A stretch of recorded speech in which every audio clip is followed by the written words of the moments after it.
اعوذ باللہ من الشیطان الرجیم بسم اللہ الرحمن الرحیم۔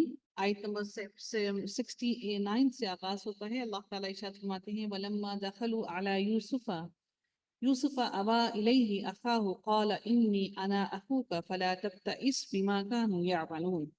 رب کائنات یہاں پر ارشاد فرماتے ہیں حضرت یوسف علیہ السلام کی بات چل رہی تھی۔ ان کے بھائی جب حضرت یوسف علیہ السلام کے دربار میں آئے اور اس دفعہ وہ اپنے بھائی کو ساتھ لے کر آئے، اور جب حضرت یوسف علیہ السلام نے اپنے بھائی کو دیکھا تو پھر کیا ہوا، یہاں پر کیا معاملہ ہوا کہ یہ سب جب یوسف علیہ السلام کے پاس پہنچے تو اس نے اپنے بھائی کو اپنے پاس بٹھا لیا، یعنی حضرت یوسف علیہ السلام نے اپنے بھائی کو اپنے پاس بٹھا لیا اور کہا کہ میں تیرا بھائی یوسف ہوں، بس یہ جو کچھ کرتے ہیں اس کا کچھ رنج نہ کر۔ اس سے بعض مفسرین نے کہتے ہیں کہ دو دو آدمیوں کو ایک ایک کمرے میں ٹھہرایا گیا، اور یوں بنیامین جب اکیلے رہ گئے تو یوسف علیہ السلام نے انہیں تنہا ایک الگ کمرے میں رکھا اور پھر خلوت میں ان سے باتیں کی، کیونکہ ان سے پھر انہوں نے جب باتیں کی اور انہیں پچھلی باتیں بتا کر کہا کہ ان بھائیوں نے میرے ساتھ جو کچھ کیا ان پر تم رنج نہ کرو۔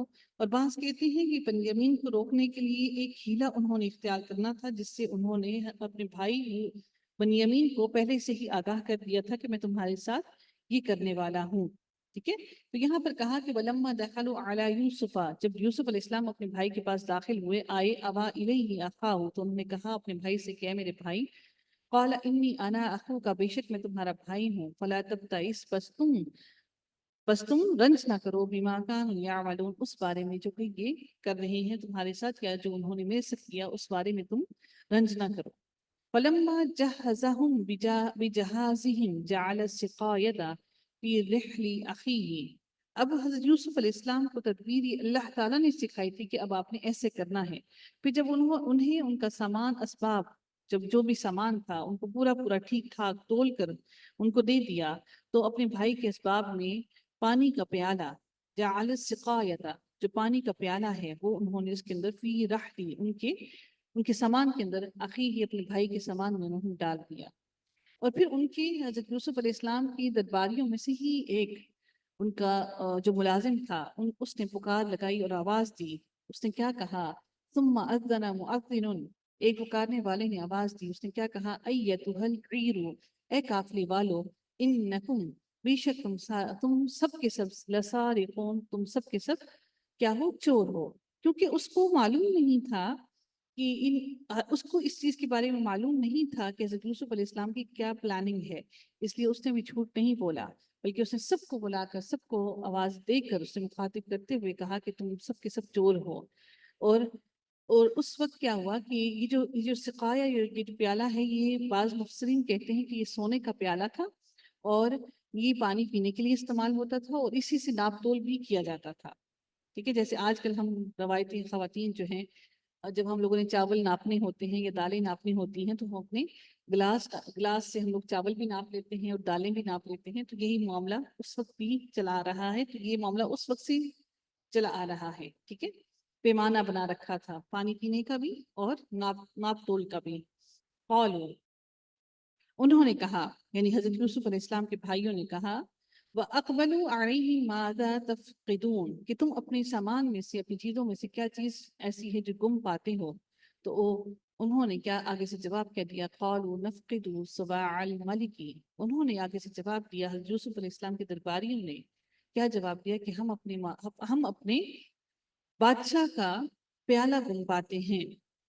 اب چونکہ اس پیالے سے ہی سب کو جو اناج تھا وہ ناپ کر دیا جا رہا تھا، تو وہ پیالہ بہت امپورٹنٹ تھا، اس لیے ایسی چیز کو چھپایا گیا جس کی طرف بار بار توجہ جا رہی تھی، چونکہ مال کو جو غلہ دیا جا رہا تھا اسی سے ناپ کر دیا جا رہا تھا، تو اگر کوئی ایسی چیز جو دربار میں سے چھپائی جاتی، جو ان کو، جو کسی کی نظر میں نہ آتی، تو ممکن ہے کہ سب کے سب کو شک ہوتا کہ حقیقت میں ایسا ہوا یا نہیں ہوا۔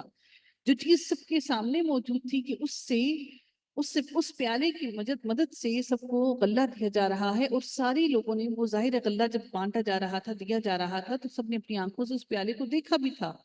ایسی چیز نہیں تھی کہ وہ جو سب سے چھپائی ہوئی چیز ہو اور کسی نے دیکھا بھی نہیں اور ان کے اوپر الزام لگا دیا گیا۔ کتنی بڑی مصلحت تھی اس کے پیچھے بھی کہ وہ پیالہ چھپایا گیا جو سب نے دیکھا بھی اور اس سے ناپ تول بھی کیا جا رہا تھا۔ کتنی بڑی حکمت تھی اس بات کے پیچھے بھی۔ تو انہوں نے کہا کہ ہم اپنے بادشاہ کا پیالہ جو ہے وہ گم پاتے ہیں. وَلِمَنْ جَاءَ بِهِ جَاءَ بِهِ حِمْلُ بَعِيرٍ. انہوں نے کہا کہ اگر کوئی تم میں سے وہ پیالہ خود ہی لا کر ہمیں دے دے تو ہم اس کو پورا کا پورا ایک اونٹ غلے کا ایکسٹرا دیں گے. وَأَنَا بِهِ زَعِيمٌ. اور جو یہ بات کہہ رہا تھا درباریوں میں سے اس نے کہا کہ میں اس پر ضامن ہوں کہ اس کو لازمی دیا جائے گا، پورا کا پورا اونٹ جو ہے وہ غلے میں دیا جائے گا. قالوا. انہوں نے کہا تاللہ. حضرت یوسف علیہ السلام کے بھائیوں نے کہا کہ اللہ تعالیٰ کی قسم لقد علمتم ما جئنا لنفسد فی الارض کہ ہم ہرگز تمہاری زمین پہ اس لیے ہرگز نہیں آئے ہیں کہ ہم تمہاری زمین میں آ کر تمہارے علاقے مصر میں آ کر ہم فساد لڑائی جھگڑے کریں. وما کننا سارقین. اور نہ ہی ہم اس لیے آئے ہیں کہ تمہارے دربار میں آ کر ہم چوری کریں. قالوا. انہوں نے کہا فما جزاؤہ ان کنتم کاذبین. تو انہوں نے آگے سے ان کو کیا جواب دیا کہ ٹھیک ہے اگر تو تم جھوٹے نکلے تو تمہارے ہاں یعنی کہ تمہاری سلطنت میں تمہارے ہاں اس کی کیا سزا ہوگی. جزا دیکھیے اچھی بھی ہوتی ہے اور بری بھی ہوتی ہے. تو اس کی کیا سزا ہے تمہارے علاقے کے اندر جب کوئی چور پکڑا جائے تو اس کی کیا سزا ہوتی ہے. تو حضرت یوسف علیہ السلام کے بھائیوں نے جواب دیا قالوا. انہوں نے جواب دیا جزاؤہ من وجد فی رحلہ فہو جزاؤہ. تو انہوں نے کہا کہ جو چور پکڑا جاتا ہے تو وہی چور ہی جس کے سامان میں سے وہ چیز پکڑی جاتی ہے تو وہی اس کی جزا ہے، یعنی کہ وہ اس بندہ انہی کو دے دیا جاتا ہے. کذالک نجزی الظالمین. اور یہی جزا ہے، یہی بدلہ ہے ظالموں کا. پھر اب مالک پہ ڈپینڈ کرتا ہے کہ وہ اس کے ساتھ کیا معاملہ کرے. اب اس سے بارے میں ایک بہت اہم بات سمجھ میں آتی ہے، وہ یہ ہے کہ حضرت یوسف علیہ السلام جس ملک کو سلطنت میں تھے ان کے ہاں یہ رواج نہ تھا، ان کے ہاں یہ قانون نہ تھا کہ اگر کوئی چور پکڑا جاتا ہے تو اس کو وہ اپنے پاس ٹھہرا لیتے. لیکن چونکہ حضرت یعقوب علیہ السلام کی سلطنت میں وہاں پر اس جگہ پر یہ قانون تھا کہ جب چور پکڑا جاتا ہے تو اس کو وہ اپنے پاس پکڑ کے رکھ لیتے ہیں اور اس کی جگہ پر کوئی جزیہ یا کوئی پیسے نہیں لیتے. تو اب جس کا سامان چوری ہوا اس کا فیصلہ اس کے ہاتھ میں ہے کہ وہ اس کے ساتھ کیا معاملہ کرتا ہے. تو اس لیے یہاں سے ہمیں یہ بات سمجھ لینی چاہیے کہ یہ قانون مصر کا قانون نہیں تھا بلکہ یعقوب علیہ السلام کے علاقے کا قانون تھا. اس لیے انہی سے پوچھا گیا کہ تم ہی بتاؤ کہ تمہارے ہاں اس کی کیا جزا ہے، اس کی سزا تم ہی مختص کرو. پھر کیا ہوا؟ اب انہوں نے سزا پہلے بتا دی، ابھی تلاشی شروع نہیں ہوئی. پہلے انہوں نے سزا بتا دی، اب تلاشی اب شروع ہونے والی ہے. فَبَدَأَ بِأَوْعِيَتِهِمْ قَبْلَ وِعَاءِ أَخِيهِ. سب کے مال کا جائزہ لینے سے پہلے، ان کی بوریوں کا جائزہ لینے سے پہلے سب سے پہلے لیا گیا جائزہ، باقی سب کے بوریوں کا جائزہ لیا گیا اور آخر میں وِعَاءِ أَخِيهِ انہوں نے اپنے بھائی کی بوری کا جائزہ دلوایا تاکہ وہ یہ نہ سمجھیں کہ کوئی جانی پہچانی کوئی ان کی پہلے سے ہی پلاننگ تھی. ثم استخرجها من وعاء أخيه. تو پھر کیا ہوا کہ ان کے بھائی کے بورے میں سے ہی وہ سامان نکل آیا، وہ پیالہ نکل آیا جس کی وہ تلاش میں تھے. فوراً ہی وہ بھائی ان کی بولنے لگے. اور پھر کیا ہوا کذالک کدنا لیوسف. اور یہی یوسف علیہ السلام کے لیے اللہ تعالیٰ فرماتے ہیں کہ یہ ہم نے تدبیر کی یوسف علیہ السلام کے لیے. کدنا، اللہ تعالیٰ فرماتے ہیں کہ ہم نے تدبیر کی یوسف علیہ السلام کے لیے. ما كان ليأخذ أخاه في دين الملك إلا أن يشاء الله. اللہ تعالیٰ فرماتے ہیں ما کانا، وہ نہیں تھا کہ وہ اپنے بھائی کو اسی طرح سے ہے. اب دیکھیں وہ بات یہاں پر کلیئر ہو گئی ہے کہ حضرت یوسف علیہ السلام کے فی دین الملکی، ان کی سلطنت میں ایسا نہیں تھا، ان کی سلطنت میں یہ قانون نہیں تھا کہ وہ اپنے بھائی کو بغیر کسی وجہ کے اپنے پاس روک سکتے. الا ان یشاء اللہ، مگر اللہ تعالیٰ نے ان کے لیے تدبیر کر دی کہ وہ کس طرح سے اپنے بھائی کو اپنے پاس روک سکتے ہیں. نرفع درجات من نشاء وفوق كل ذي علم علیم. تو اللہ تعالیٰ نے ان کے درجات کو بلند کیا اور ان کے لیے آسانی کی اس طرح سے. اور اللہ تعالیٰ فرماتے ہیں کہ اللہ تعالیٰ تمام جاننے والوں میں سب سے زیادہ علم والا ہے. جو انسان علم رکھتا ہے اس سب میں علم رکھنے میں اللہ تعالیٰ سب سے زیادہ علم رکھنے والا ہے.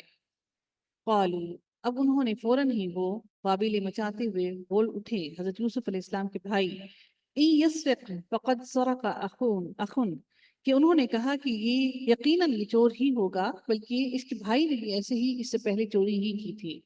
فَأَسَرَّهَا، تو حضرت یوسف علیہ السلام اپنے سامنے ہی اپنی سلطنت میں انہوں نے اتنا احسان کیا اپنے بھائیوں پر، اس کے باوجود اپنی برائی اپنے بھائیوں کے منہ سے سن رہے ہیں، اور پھر بھی حضرت یوسف علیہ السلام خاموش رہے۔ فَأَسَرَّهَا، چھپا لیا اس بات کو یوسف علیہ السلام نے فی نفس ہی، اپنی جان کے اندر، اپنے دل کے اندر ہی، اور انہوں نے اس کو کھولا نہیں۔ وَلَمْ يُبْدِهَا لَهُمْ، اور انہوں نے اس بات کو ان لوگوں پر نہیں کھولا۔ قَالَ أَنْتُمْ شَرٌّ مَكَانًا، تو انہوں نے بس اتنا کہا کہ تم شر پھیلا رہی ہو، تم شر کی بات کر رہے ہو۔ وَاللَّهُ أَعْلَمُ بِمَا تَصِفُونَ، تو اللہ تعالیٰ خوب جانتا ہے اس بات کے بارے میں جو تم اس وقت میرے سامنے بیان کر رہے ہو۔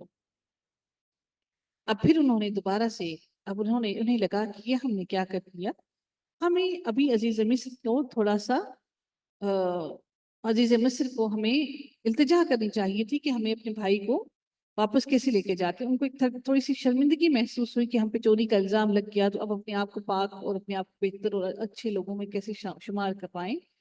لیکن اب جیسے ہی ان کو ہوش آیا، انہوں نے فوراً اپنے بھائی اور اپنے باپ کی بات انہیں یاد آئی، تو انہوں نے کہا، اور یوسف علیہ السلام کے بھائیوں نے، قالوا یا ایہا العزیز، اے عزیز مصر، ان بے شک لہو ابن شیخن، بے شک ہمارا بھائی باپ، شیخن کبیرن، بہت بوڑھا ہے، بہت بڑا بوڑھا ہے۔ ایک بوڑھا ہونا، ایک یہ زیادہ ضعیف ہے۔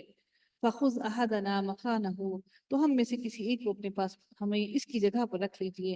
انا نراک من المحسنین، بے شک ہم دیکھتے ہیں کہ آپ بہت احسان کرنے والے ہیں، ہم پر احسان کر دیجئے اس بارے میں کی۔ قال، حضرت یوسف علیہ السلام نے ان کی بات کا جواب دیا، معاذ اللہ، میں پناہ چاہتا ہوں اللہ تعالیٰ سے کہ میں ایسا کام کروں کہ جس نے کوئی یہ غلطی کی نہیں، جس نے چوری نہیں کی، اور میں اس کی جگہ کسی دوسرے کو پکڑ لوں۔ ان نأخذ، کہ میں لے لوں، الا مو وجدنا متاعنا، کہ میں اس کو پکڑ لوں جس کے پاس میرا سامان نہیں ہے، عندہ، اس کی جگہ پر۔ اگر میں نے ایسا کیا، بے گناہ کو اپنے ساتھ پکڑ کے رکھ لیا، انا اذا لظالمون، تو البتہ یقیناً میں تب ظالموں میں سے ہو جاؤں گا۔